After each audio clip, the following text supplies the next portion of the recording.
Hello and welcome to Building the Premier Accounting Firm. I'm your host, Roger Connect, president of Universal Accounting Center, and this is a show dedicated to helping individuals start and build successful accounting, bookkeeping, and tax businesses.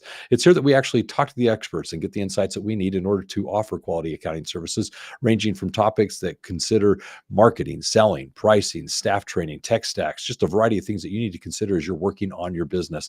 Here we actually have the experts, and today's going to be no exception. We've got Kenny Harper. Kenny's someone I've known for a number of years now. He happens to be a marketing and sales optimization specialist who works with businesses and their teams to maximize the results that they achieve from their marketing and sales efforts. His business, Growth Amplifiers, works with business advisors to authentically attract and enroll more ideal clients. So, Kenny, welcome to the show. Glad to be here. It's exciting because every opportunity we could take new actions and achieve new results. And when I connect with amplifiers like yourself, we just make things happen. So it's really cool to be here. Thank you so much for having me. You're very welcome. So let's just kind of jump into this. First of all, we've got sales, marketing, growing the business. You use the term amplifier. How did you come to that word as it relates to your services? It's a good thing you ask. So, some people may connect with me and they may think, oh, this guy's extroverted. He's out there a lot. But I'm actually introverted. And when I was young, I was more the artist type. And then I wasn't in so much into sports. You'd think being about 6'3", I was really into basketball, but I got into music. Oh, okay. So my first entrepreneurial journey was recording bands. I played in a band myself. That's how I met my wife, playing at a band at Freebird Cafe at Jacksonville Beach. And then I started recording musicians. So I'm curious to know, Roger, do you play any instruments? I do not. You No. don't. I used to do the recorder. I used to do the harmonica, maybe a little bit of the ukulele, but that's about it. Thank you, elementary school. Got my son right now. I've got two wonderful sons. I've got the older one who's about 13 learning some bass guitar, and the younger one who's 10, Michael, learning ukulele. Very But I nice. digress. So I got into bands, into playing music, and in my own band, we needed to market ourselves, right? We needed to get the word out there. So being young and not having a lot of money, we were doing our own marketing. So creating our own graphics, websites, recording our own music. And so that was like my first entrepreneurial journey. But you know what? I ran into a wall with that, Roger. You know why? What was it? You can have a passion, but if you don't know the business side of the business, then you can run into a wall. You can be really passionate about, care about something that you do.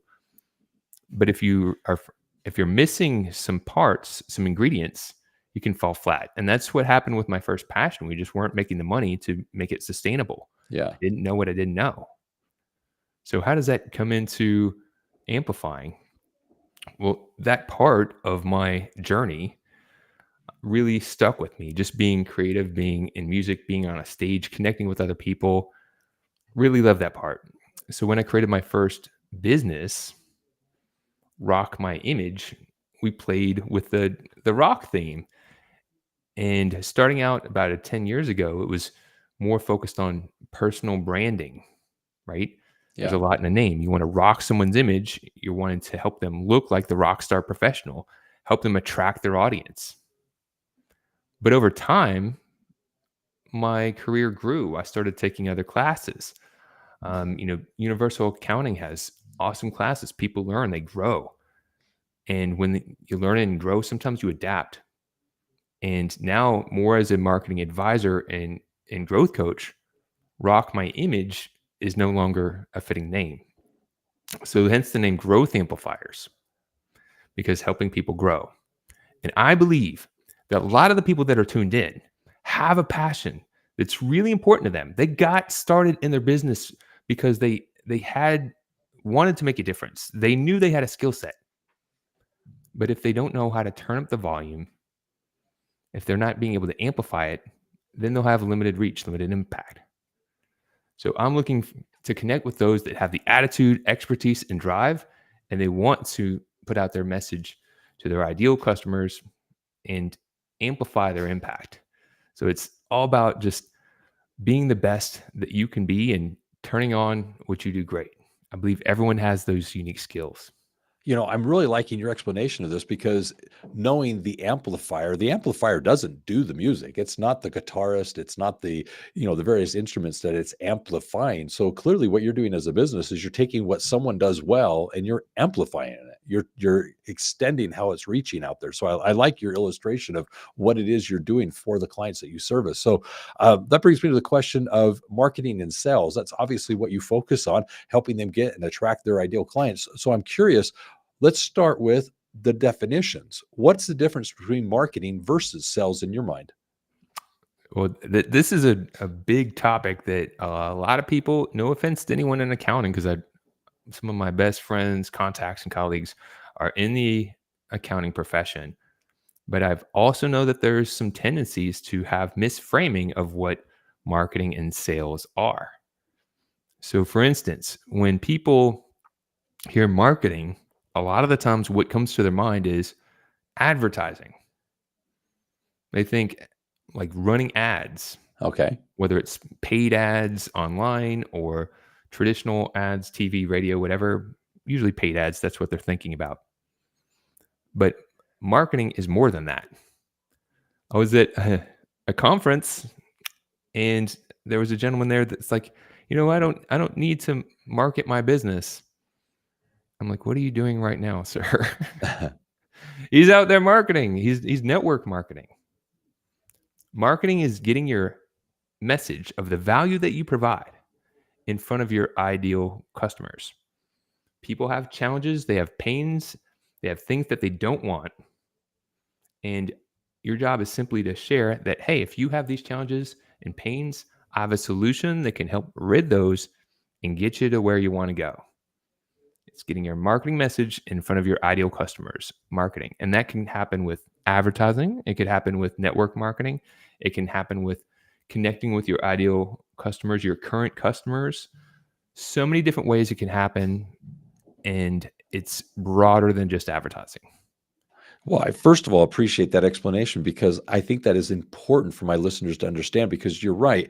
I think there is a tendency in the accounting profession to oftentimes use those words synonymously simply because it's not what we do as a profession. And so marketing and sales, that's just marketing and sales. And sometimes people just in conversation will use those words interchangeably. But you're right. Marketing is clearly something that's going on where you're able to actually find your ideal customer and present to them who you are and what it is so that they can self-identify.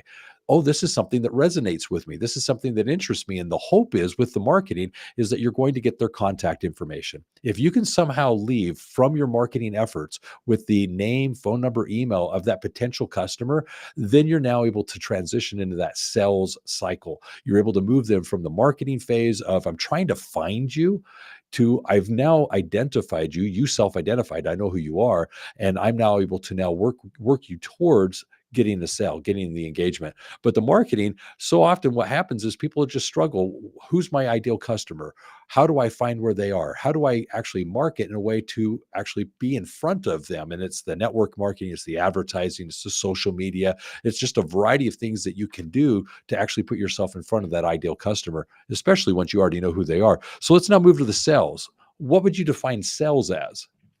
I'm going to come right to that, Roger. I'm going to just take one split second to jump back to marketing because we've been talking about like getting new customers, which is important. You need to know who your ideal customer is. Mhm. But I don't want to forget that marketing is really important also when you have clients to keep them, to retain them, to grow them over time. A lot of people, I believe most people who are listening right now, you're listening right now, you could probably multiply your revenue seriously with the clients that you have, unless you're just getting started.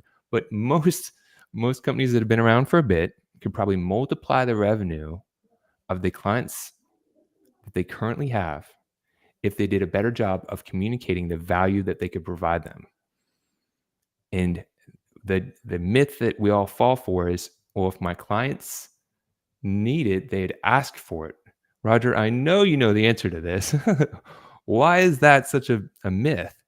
If my clients need this service, they'll ask for it. You don't know what you don't know. Boom! That's why you're the man, Roger. That's why you're making the big bucks. Because that's the case. Clients don't know what they don't know.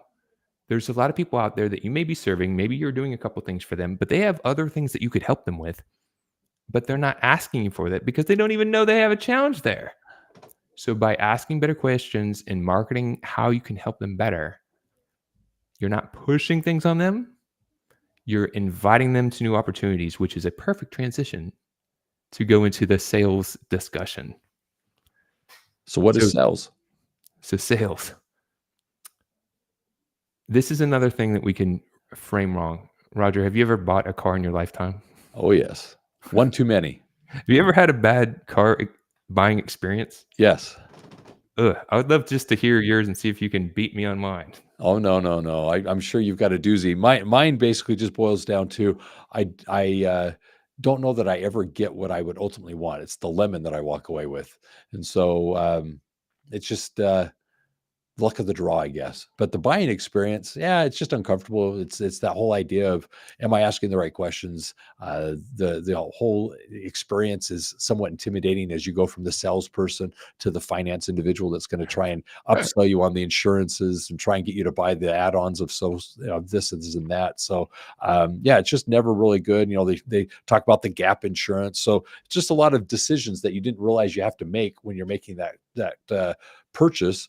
And actually, as I'm looking back, my most recent one was helping my daughter purchase her car, and she sat there with her mouth wide open. And when the salesperson and the finance person left, she goes, "I don't even know what you guys are talking about. What are you discussing?" We're like, "Don't worry, we'll take care of this. We'll explain it later." She was just so in awe of what's happening as it relates to, I just wanted to buy a car. What are all these things that I'm having to decide along the way?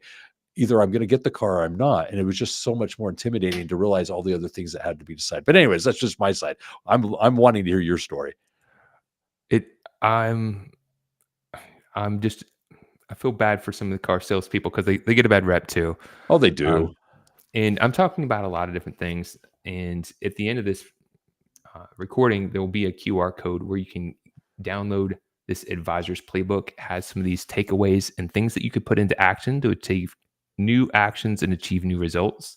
You can also go to growthamplifiers.com/amplify. So let's talk about sales for a moment. Wait a minute. No, it's my tangent story.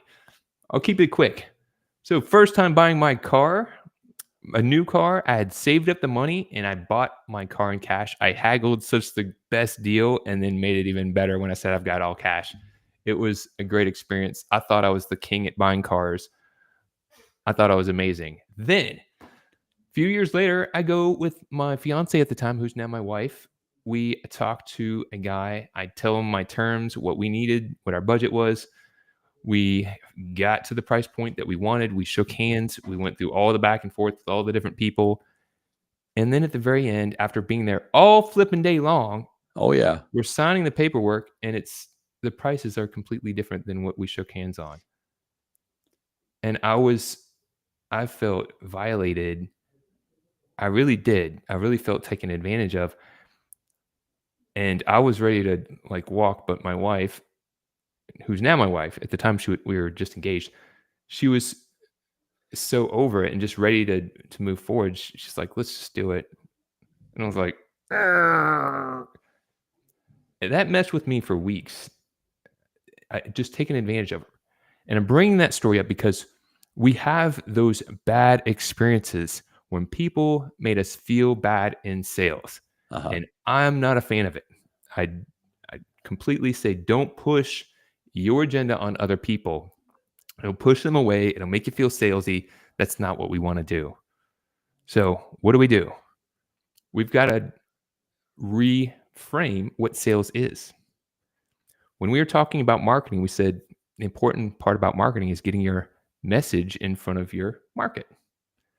Well, sales is simply just helping people get that value. If people have a challenge that they're dealing with and they want to have an end result, they have something that they're desiring. Sales is just helping ask the right questions and communicating how your product or service can help them achieve what they want. You don't need to push your product or service on other people. You ask questions to engage with them. You assess where they're currently at, and you enroll them in new possibilities simply by sharing what you can help them with. And it's, if you frame it that you're not pushing, that you're simply sharing and enrolling, it's a complete game changer. I appreciate you bringing this up because I think what happens, and I don't know what people's frame of references are. Maybe it's that bad sales experience like you shared with buying a car. Maybe it's watching a movie like Wolf of Wall Street or something like that. What happens is you get this bad connotation as to what sales is. And honestly, for years, I also experienced that same frustration, feeling like, I'm just this person out there hawking something that nobody wants, but, I clearly need them to buy what I have. And at the end of the day, what I realized is I have a horrible paradigm in my mind as to what I'm doing and who I am.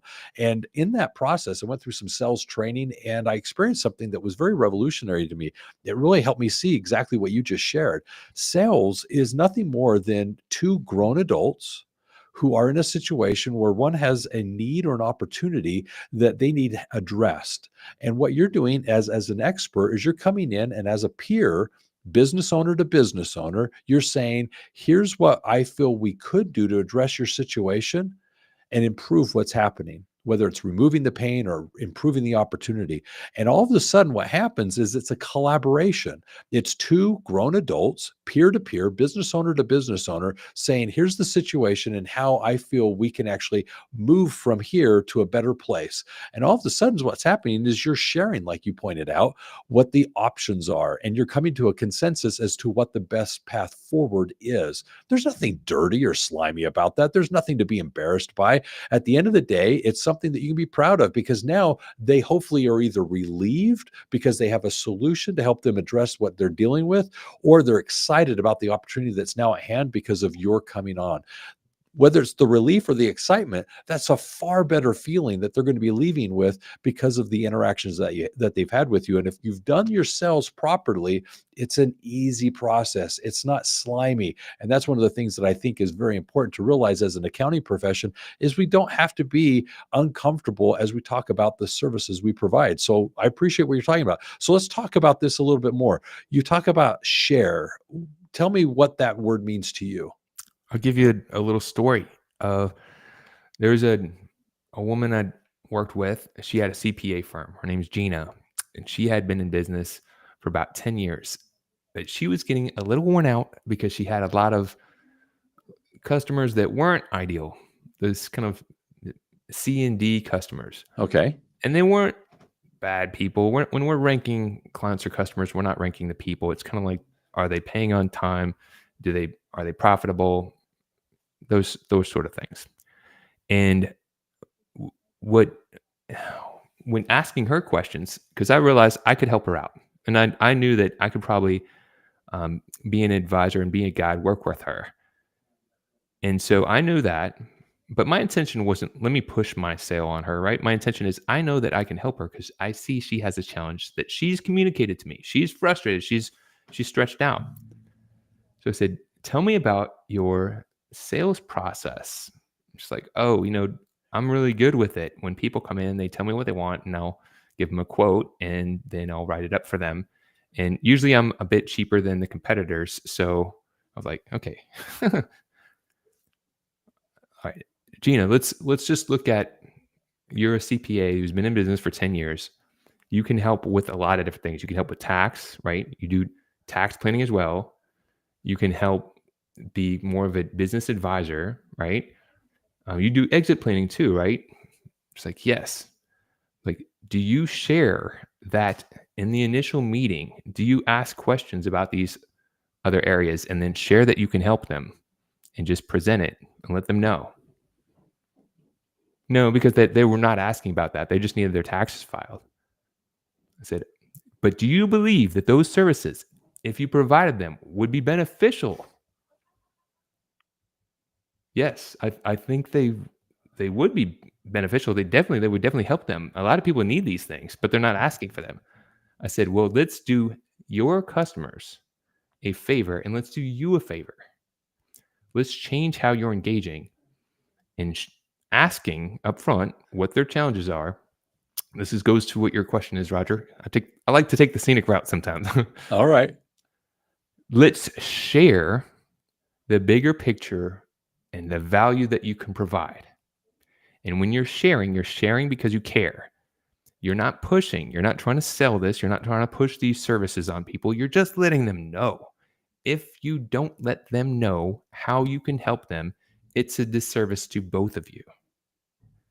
So we crafted a simple slide presentation where she continued to ask the questions she had, but then shared different ways that she could help people. And voila, she's increasing the lifetime value of a customer.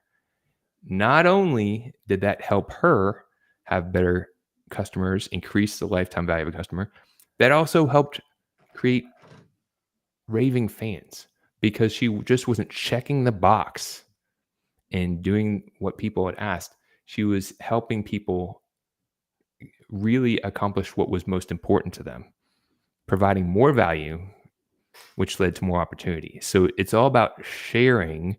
When you have the right intention, it's really a way to amplify. I'm loving this. We teach a sales cycle or process called cut to the chase. And one of the steps in that, it's actually the second step, is this idea similar to what you're describing as share, where it's called APE, achievable, profitable, and easy.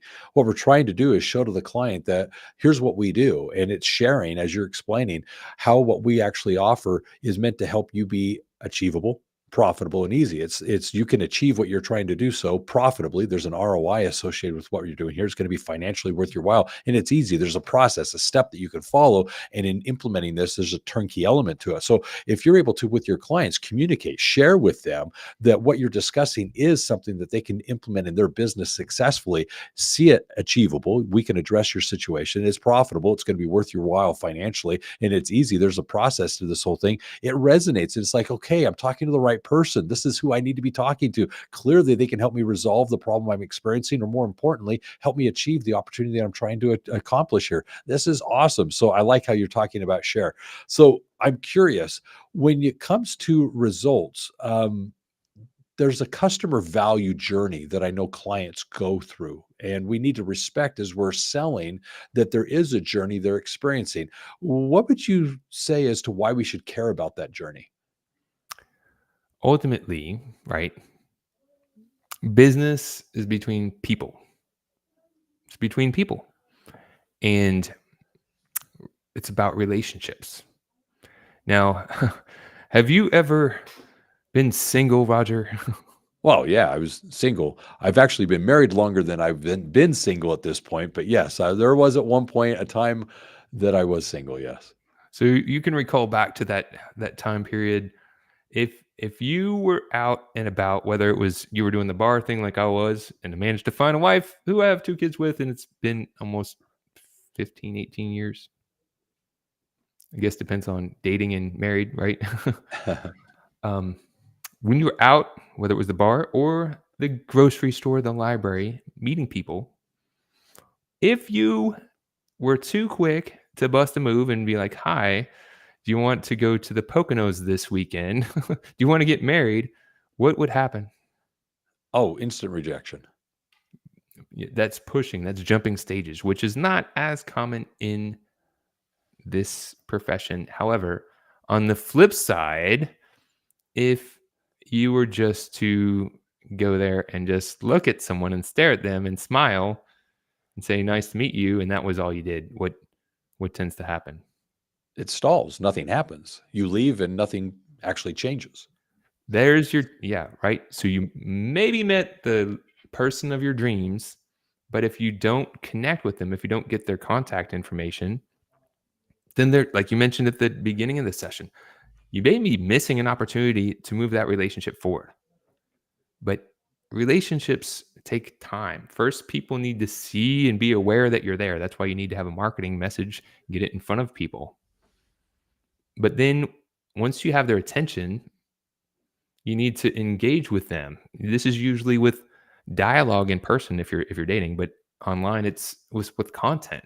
It's sharing your thoughts, it's sharing videos, sharing blog posts.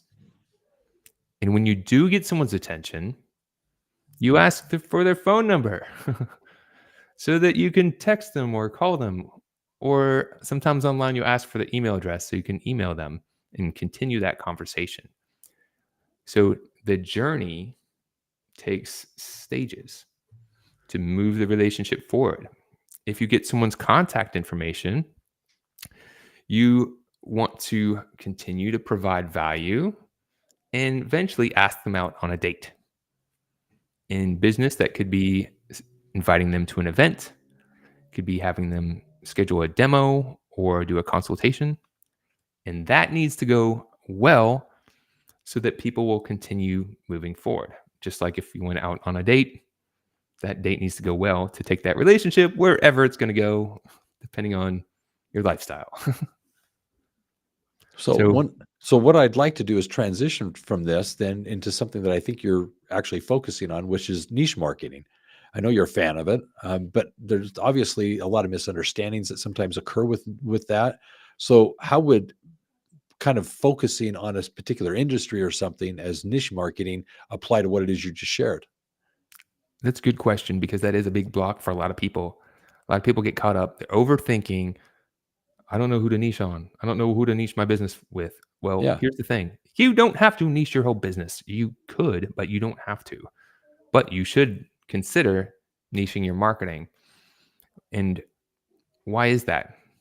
Well, have you ever watched the TV or maybe your phone and you're watching and ads come up?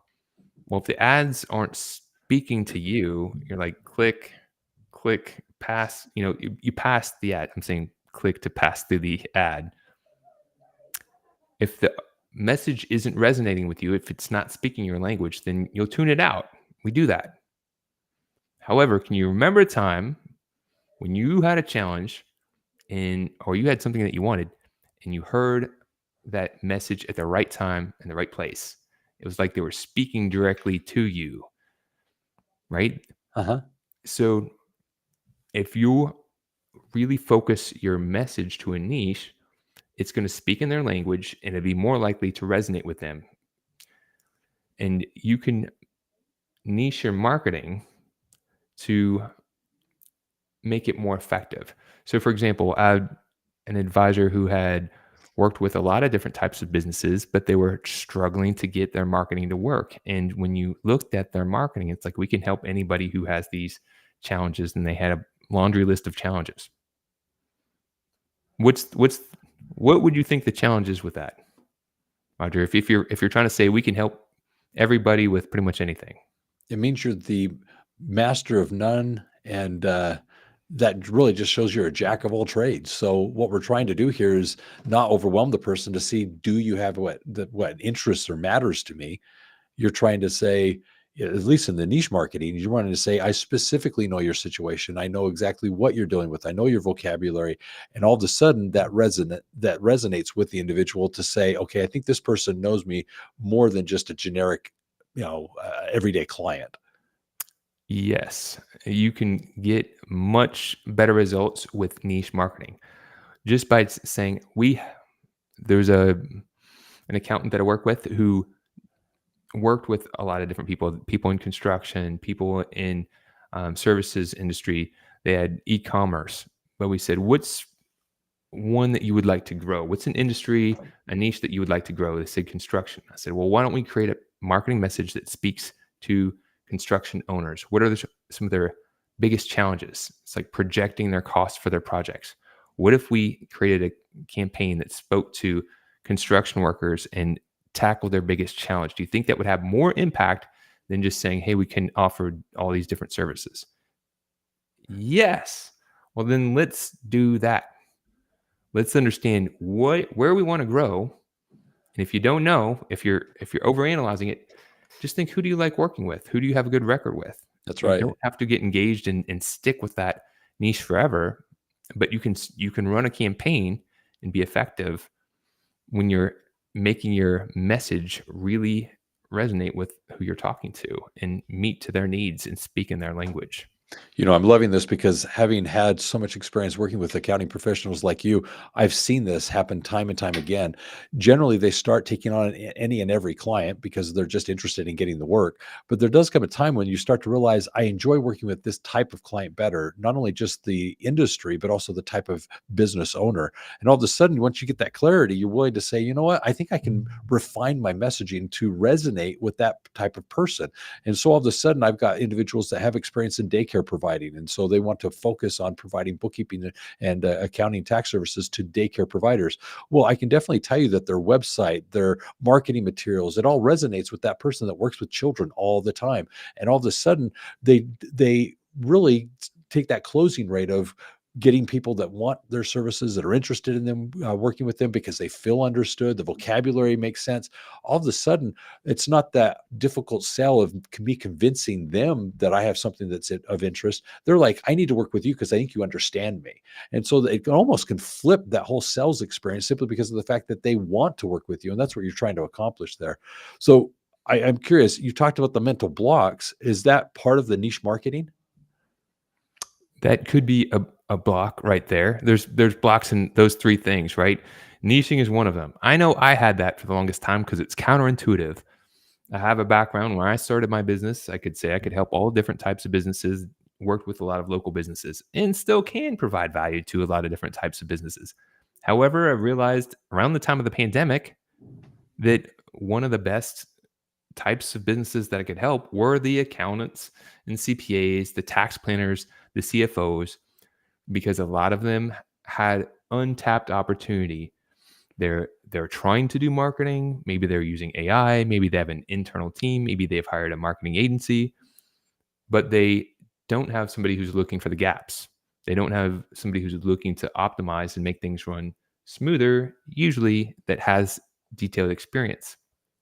So I, who was blocked with that for a while, took the leap myself and said, you know what, I'm going to try niching rather than going to just marketing conferences, right? Which is where my industry was. I was going to accounting conferences.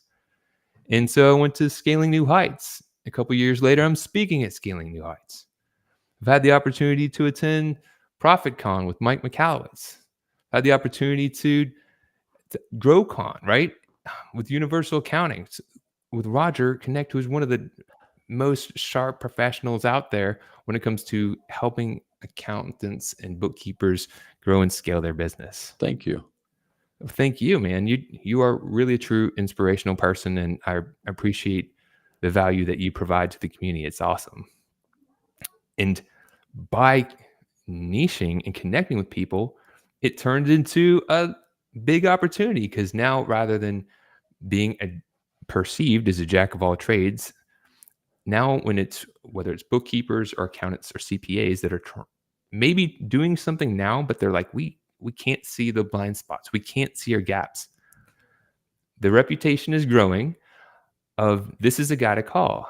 Growth amplifiers. They've got a process. They really take a look and help you get a better return on investment from your marketing sales. They help you cut away the things that you shouldn't be doing so you're not wasting time. So that was a block for me. And now I'm helping other people get past that block. Um, Ross Loveland is a professional who really now focuses on niching to salons. He likes working with salons. He appreciates it. Now he's speaking at their conferences. Eric Levenhagen is he's with ProWise Financial, and now he hosts a podcasts of the Abundant OD, Oh, and wow. he works with Okay. optometrists. And now he's inviting them. He's having some of the best optometrists come to him, and he's just sharing how he can help them out. Barb Stackhouse works with dentists, and all these different people saw the benefit of I can still help other people. I don't need to cut off all this business, but I'm going to really focus and connect with the people I want to work with, that I've got a good history with, and then it all comes back full circle. Sorry, I'm getting on a rant. Oh, no, you're fine. So here's what I'd like to do. I want to make this a little bit more personal. One of the things that I think that's relevant is the fact that you started by saying that you were in a band. I'm curious. You said your children play instruments. What do you play? So I play. Started off as a guitar, but then played more times than not as a bass player, and also have a electronic drum kit that I have upstairs. So the rock and roll. I was 14 years old, and my cousin, who was a few years older than me, took me to a Metallica concert, Okay. and he was working at a bar at a time, and he met a DJ, and he got backstage passes to Metallica and put us in the center of the stage. Oh, really? And I was blown away. I'd never been to anything like it. Just the energy that's in the air, connecting with people. And I just was so blown away by that whole experience. I started playing music shortly thereafter. And, I'm not all just hard rock stuff now. I like all sorts of different types of music. From my wife got me into country. I listened to hip hop. But it was around that year of being 14 years old that got me into that rock music. And then it's influenced my life since. Yep. Yep. I can imagine. So I'm curious, do you have a band right now? Right now, I do not have a band, unless you count me and the one-man band that plays upstairs in my music room. That's funny. Well, you can bring the boys in, have them play with you. That is the dream that is starting to be more real now, as they're actually learning music. I had tried to teach them when they were really little, and just that dog won't hunt. Yeah, that's totally fine. No, they're young. Let them grow into it. That's totally all right. Well, here's what I want to do. I kind of want to wrap this up. And as I do so, I'm going to do your offer. And more importantly, I'm going to kind of summarize the call. But more importantly, come back to you for a closing thought. But here's the thing I'd like my listeners to take advantage of. Kenny has been so kind to actually provide for us something that I really do feel you need to take advantage of. It's an advisor's playbook. You can actually learn how to attract and enroll more of your ideal customers. So by going to the episode description, you'll actually find there the information you need to go and take advantage of this. And in doing so, you can also take advantage of some additional information there in the episode description that I would encourage you to actually look at. Essentially, what I'm encouraging you to do is take advantage of what's called the turnkey business plan. The turnkey business plan is actually for accounting professionals to implement what is proven to actually help you start and build a successful bookkeeping, accounting, and tax business. So take advantage of the turnkey business plan as well as the advisor's playbook.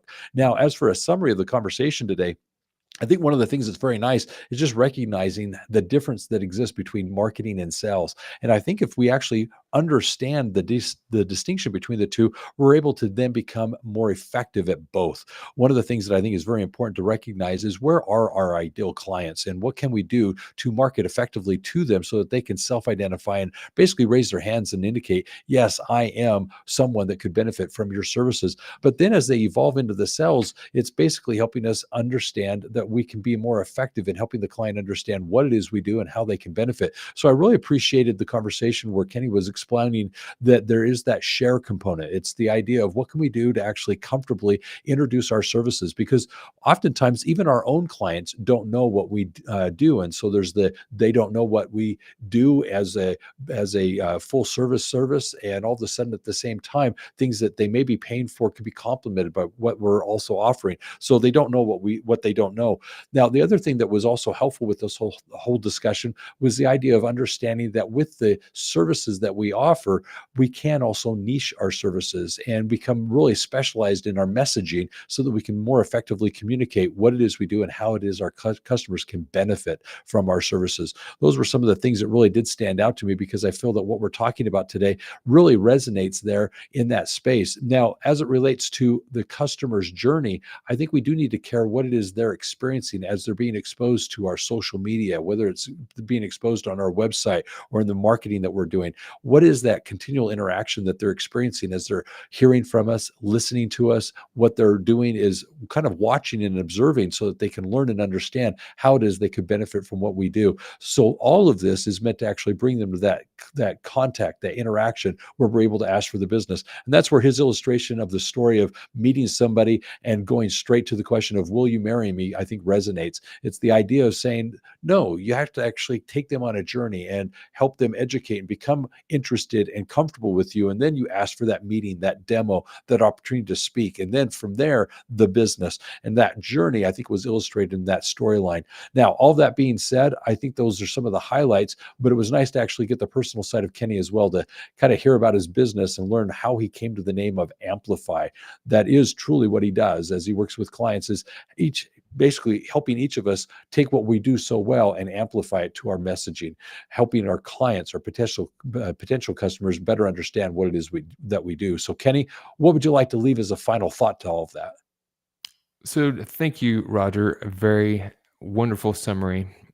I want people to think about for a second. You know your practice. You're very proficient in it. And when sometimes people may be doing the books themselves and they think they've done a really great job, and then they hand them over and you can see all the things they can't. You're like Neo in the Matrix. You're like, oh my gosh, there's so many different things that could be improved here.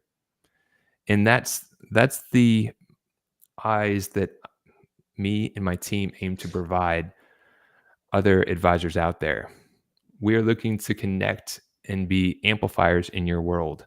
So if you're spending time or money or energy trying to grow your business, trying to connect with more ideal customers, whether it's with growth amplifiers or some other team, get a fresh perspective, because chances are there's things that you can't see that you could do, and it takes new actions to achieve new results.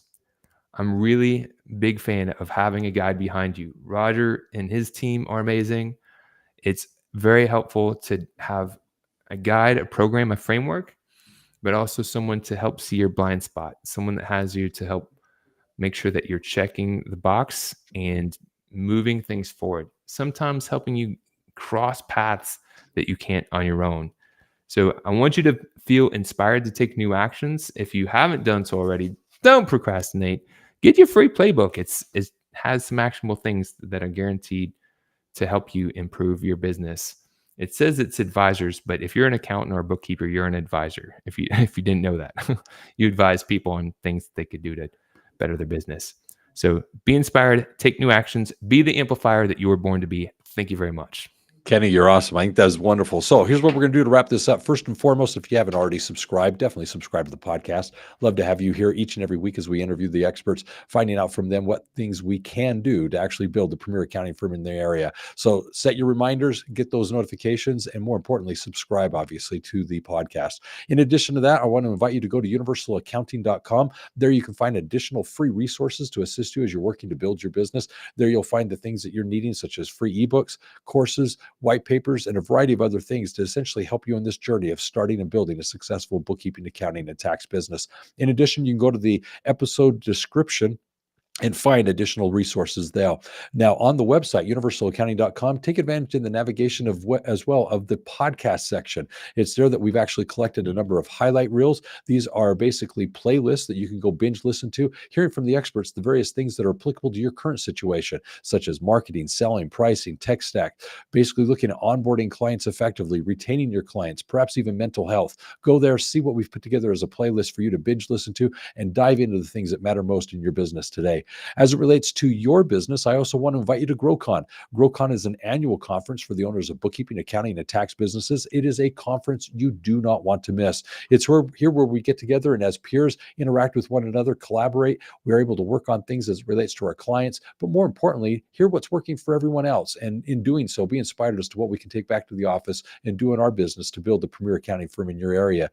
In addition to that, you clearly get to hear from the experts from the stage, the things that we need to be working on now, hearing from them what it is that we need to actually consider as we're running our businesses. And then lastly, it's the staff at Universal. You get to meet those that are actually committed to helping you be in business for yourself, but not by yourself with Universal Accounting Center. Now, all that being said, I also want to invite you to check out Universal Accounting. You can go to Universal Accounting School. They are the sponsors of this podcast. By going to universalaccountingschool.com, you'll find the various resources that are available to help you actually start and build your business so that you can confidently and competently go out there and take care of your clients and get paid what you're worth. Check it out or give us a phone call at 801-265-3777. And always remember this: accounting success is universal. Take care, have a great day, and be safe out there. Kenny, that was awesome. Bravo. Well Thank done. you, So here's what I'm sir. going to have you do now. Go to the chat, and there I put that text, and I'm going to have you record that promo piece. It is saying we're still live, by the way. I know it does. Okay. Yeah. Just wanted to be sure.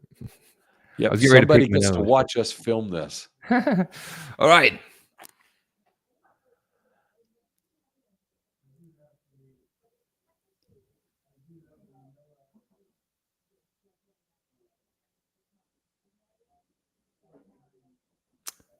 Am I looking at the whole thing? I think I'm seeing it. Well, it should say blank, which is your name. This is blank. Mhm. It was an honor, a privilege, a pleasure. It was stupendous to record with Roger an episode of Building the Premier Accounting Firm. We discussed, and then you're just going to say your own piece, what it was that you felt we covered in the call, and then end by inviting them to listen and join us. Yes, I scanned right over the dots. My bad.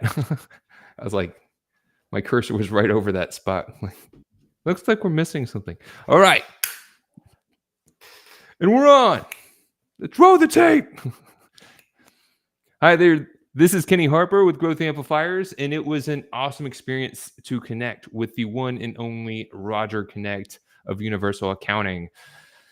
Man, we talked about a lot about the episode of Building the Premier Accounting Firm, and we discussed a lot about marketing, sales, some of the blocks that you need to overcome so that you can really thrive in these areas. We discussed how important it is to think of marketing as a simple act of sharing a message that how you can provide value to your ideal audience. And we discussed how sales is simply helping people see how your product or service can help them achieve what they want. It can be a joyful thing that doesn't need to be overwhelming. It's just part of how you do what you do.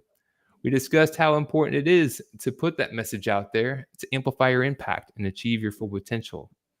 And don't get overwhelmed by anything, overwhelmed by all the different things you could do, just focusing on taking one step at a time. So you could take new actions and achieve new results. You amplify your impact, and I invite you to listen to that on this podcast. It's going to be a great thing. Don't miss it. Kenny, you're awesome. Thank you. All right. So here's